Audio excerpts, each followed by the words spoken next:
I haven't done anything in that shop. I just got access 4 days ago. I didn't realize there was this many people. Man, I feel like a rapper, man. Look at all these people. I feel like I just dropped a hit record.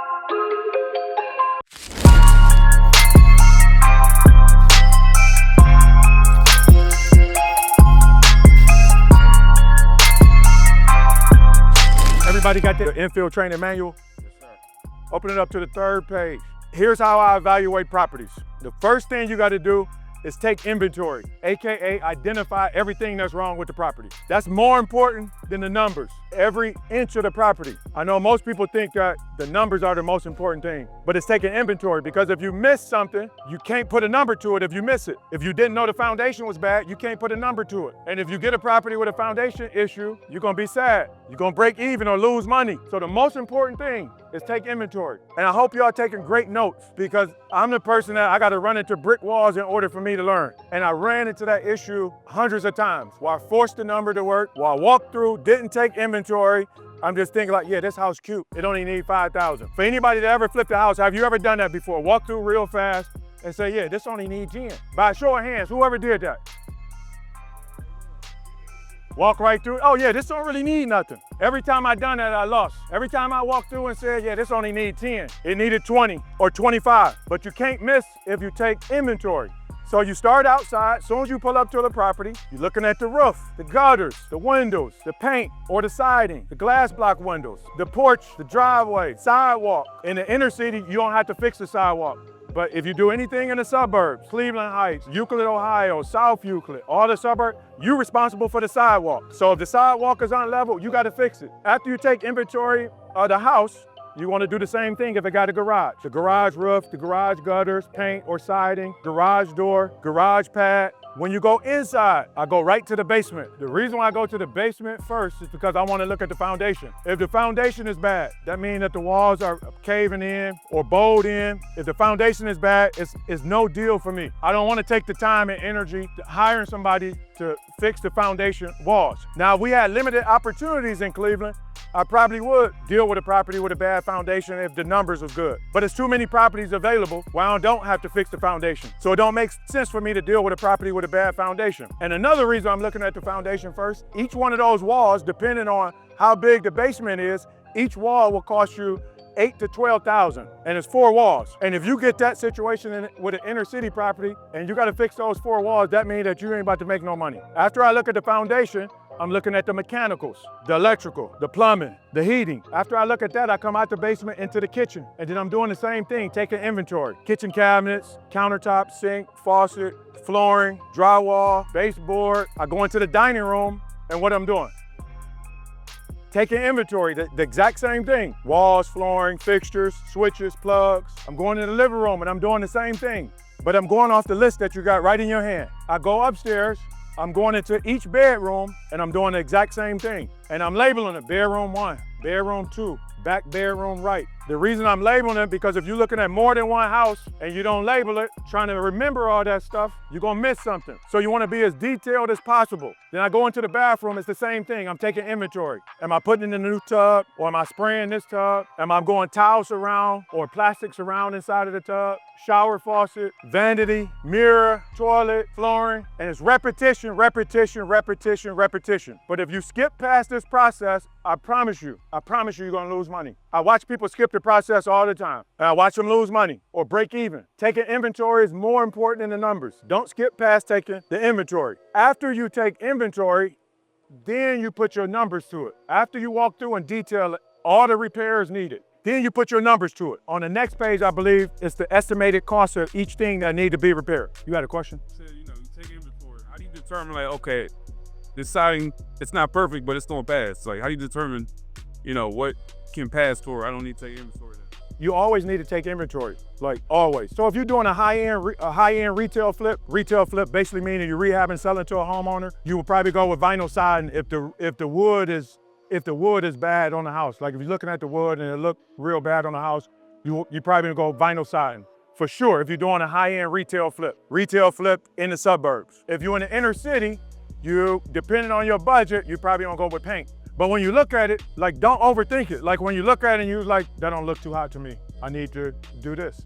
The same way, like if you're looking at a hot water tank and you feel like it's suspect, put a new tank in. If there's any rust on the tank and you question it, put a tank in. At any part of when you're walking through doing your evaluation, if anything looks suspect, make it new. Because if it looks suspect to you, when you go to try to sell the house, it looks suspect to them too. And then if you're not sure, you hire a GC that got the experience. The GC do this every day, all day. So the blueprint that you have in your hand is just a template to give you an idea of what you need to look at, and a template, the cost of what it should cost. But after that, you have a GC walkthrough. The same way if you're doing a roof, you got an estimated cost on there, but have 3 roofers come out and give you 3 prices, 3 estimates. The same way thing with the gutters, get 3 estimates. Same with the painting, get 3 estimates. The electrical, get 3 estimates. The plumbing, get 3 estimates. And here's the other thing. Just because the estimate the cheapest don't mean that they the best. And the best, not the cheapest. And so one of the best ways to find reliable people is through referrals from people that's in the game already. That's why I got some of my best contractors from people that's in the game. Will you still have hiccups with contractors? Yes. If you don't want to have hiccups with contractors,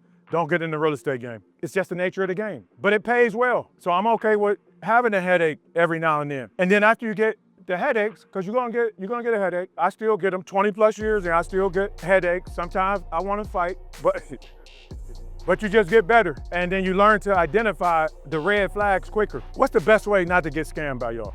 Like general contract. I mean, not scammed, but you know what I mean. Just go by the contract. Once you set the contract up with the customer, just make sure you go by the contract, like the benchmarks. You want to itemize everything that you're doing and stay ahead of the money. What do that mean when you say stay ahead of the money? Break that Don't down. pay them everything all up at once up front. Have it in the contract, like 25% up front.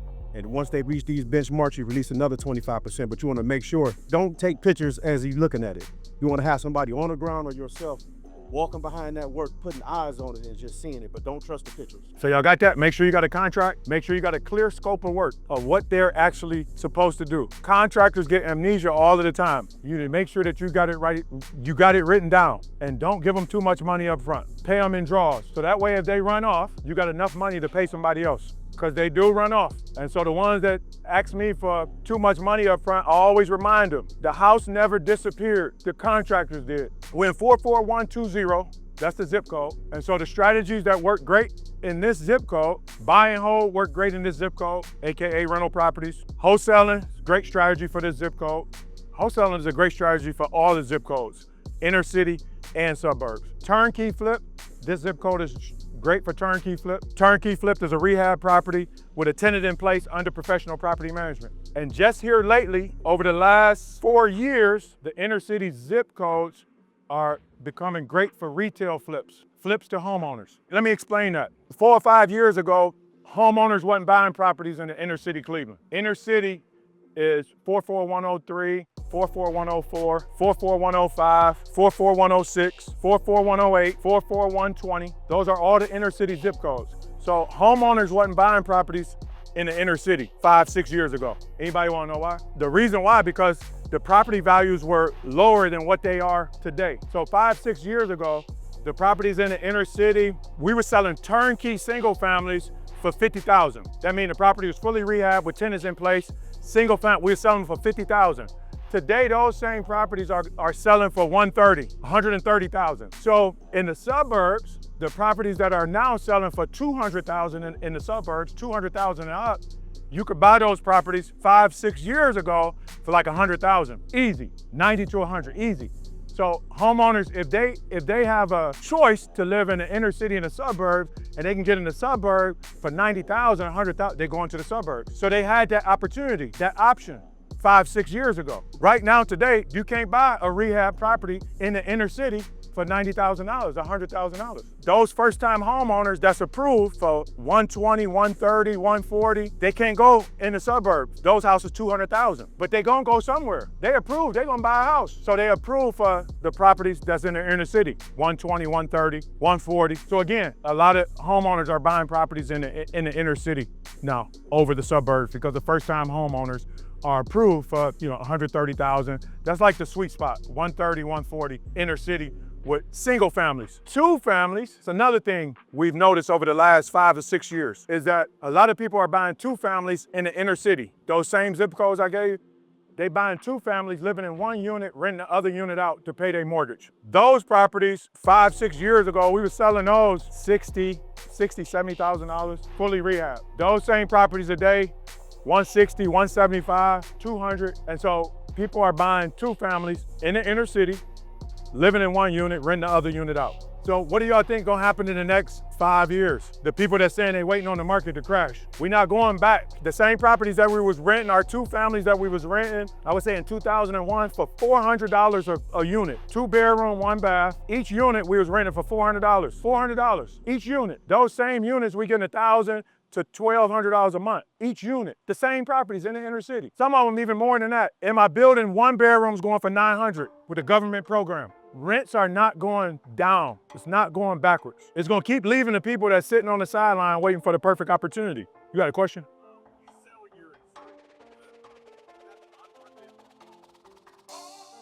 So the question was, when I sell turnkey flips, do I sell them on market or off market? The answer is both. If I was new, just getting started out, I would list with a real estate agent. But because I got a platform, I could just post it on my page and get it sold. But it's good to list with a real estate agent because when you list with a real estate agent, you get millions of eyes on the property. Again, the MLS is the largest cash buyers list in the world. Question? 44120, it's half shaker too. Do you do shaker? That's a great point. He said 44120 is half Shaker Heights, that's a suburb, and half of it is Cleveland. Me personally, I don't do Shaker. I don't like Shaker. They taxes too damn high. That's just me. And I don't like to deal with the city of Shaker. They could be real different. So I don't like to deal with Shaker. Any more questions? Yeah, 44120. So we in 44120. So half of this zip code is Cleveland, Ohio. Half of it is Shaker. Shaker is a suburb. So Shaker is 4 streets from here is Shaker. Yeah. So the property values in Shaker is different. So Shaker got $1 million homes, $1 million, $2 million homes in Shaker. Yeah, and it's right around the corner. The question was, do you consult with a realtor when you're doing your rehab? If you're doing a retail flip, I think it would be a good idea to talk to a realtor so they could basically let you know what's on the market, what the rehab look like, so you could put something together that's comparable so you can get the best number for your retail flip. Did that answer your question? You talked about it on my bus a bit, but explain to them a bit about that escrow process in Shaker as well. So in the suburbs, when you're doing business in the suburbs, you got to put money in an escrow account. Escrow is basically, the reason why they got the escrow, they want to make sure that you don't run off. They want to make sure that you complete the rehab project. So you got to put the money in escrow, but they release the money in draws as you complete the repairs. In the city of Cleveland, you don't have to put money in escrow. That's why I do most of my business in the city of Cleveland. I want to talk to less people as possible. And I don't want the inspectors having me behind, because when you're dealing with inspectors, you're on their schedule. Yep, point of sale violation, yep, POS. POS is basically the city come out, the city been out to the house, they put the list of violations down on paper, everything that they see wrong, and then they come up with an estimated cost for those things. You put that money in escrow, so when you go to buy the property, you gotta have a percentage of money that you leave in escrow until those repairs are complete. That's it in the suburbs. That's like Cleveland Heights, Shaker Heights, South Euclid, Garfield Heights, University Heights, like all of the suburbs. Everything outside of the inner city zip codes that I gave y'all. Different percentages for different suburbs, right? Yes, different percentages for different suburbs. I don't know those percentages. If you decide that you want to invest in a property in one of those, whether it's Cleveland Heights, South Euclid, you just call their building department and they'll tell you exactly what the percentage is that you need to have in escrow. The name of it? He said, what's the name of his house? Her name is Tenderoni. A deal breaker on a house outside the foundation. For me personally, that's the only deal breaker for me. Anything else is like, it's real simple. Like I got guys that could do it. That's the only deal breaker, foundation. Everything else is a breeze. First thing you should get fixed is the roof. You see that it needs to be fixed, you come to inspect the house. So the question was, is the first thing that you fix is the roof? Yes, the first thing that I would fix is the roof. So turn to this page. A lot of people want to know how I could do properties so fast, or how some of my mentees doing properties fast. This is how they did it. So after doing hundreds of properties, wanting to get through faster, I mapped out a plan to be able to go through properties faster. And so just like what you see in front of you, I got a plan for week 1 all the way until completion. When I first started, I had no plan. I was just running the no huddle. I was just all over the place. And so when you all over the place, the contractors follow your lead. They all over the place. When they know that you don't know how long stuff's supposed to take, contractor be in your fucking house for 6 months. But when they know that you know, like with that plan that you got in front of you, you know that, okay, the rough end for the plumbing, it shouldn't take no more than 5 days. Worst case scenario, single family, 2 family, it don't take more than 5 days. Rough end for the plumbing. That's the hot line, the cold line, and all the drains. It don't take more than 5 days for the rough end. Rough end basically meaning like you not putting no faucet, no sinks or anything on, you just running all the lines. That don't take more than 5 days for a single family or a 2 family. The rough end for the electrical is the same. You're not hanging no fixtures, putting no plugs or anything in. You putting the main box in the basement, the electrical panel, and you're running the wires to everywhere that they need to be. You running where the plugs go are, you running for the switch, and you're running where the light's supposed to be at. That's a rough end. When the contractors know that you know that, they don't play, they don't take all day. It's like you set the expectations up front. They deal with you different when you know. The same thing for doing a roof. A roof tear off and put back on, it don't take more than 2 days, a single family house. 2 days. Complete tear off, put back on. 2 days. A 2 family house, 3 days. Tear off and put back on. 4 days max. Everything that we talking about don't take no more. 5 days is worst case scenario. We talking about roofs, tear off and put back on. Tear a roof off and put it back on. Single family or 2 family. 5 days, worst case scenario. In a 6-week rehab, how many draws are you giving for the contract? So all the contractors are different. The question was for a 6-week rehab, how many draws are you giving? Like you got different people doing different things. So it's the same process. You're giving the money in thirds. At the same time, you got your exterior people outside. You want to have your interior people in the inside. At the same time, you got your people on the outside doing the roof, the gutters, the paint, whatever they're doing on the outside. You got your inside people doing the rough end for the electrical, plumbing, and heating, if it's needed. That's happening at the same time. And then once they done, once you get some reps up under your belt, that's how you're able to do multiple projects at one time. Because the roofer not gonna be over here for 2 weeks. The roofer over here for 5 days, worst case scenario. Then you go to the next house. The same thing with the painter, the same thing with the gutter guy. The people that's doing your rough end for the electrical, plumbing, and heating, they're gonna be here 5 days, worst case scenario. Then they go to your next house.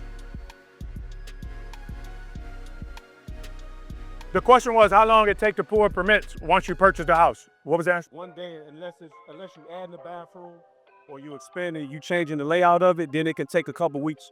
Then, but if it's just a regular permit, you replacing the plumbing lines, stuff like that, 1 day you get it for me. Unless you modifying the house. Unless you modifying the house.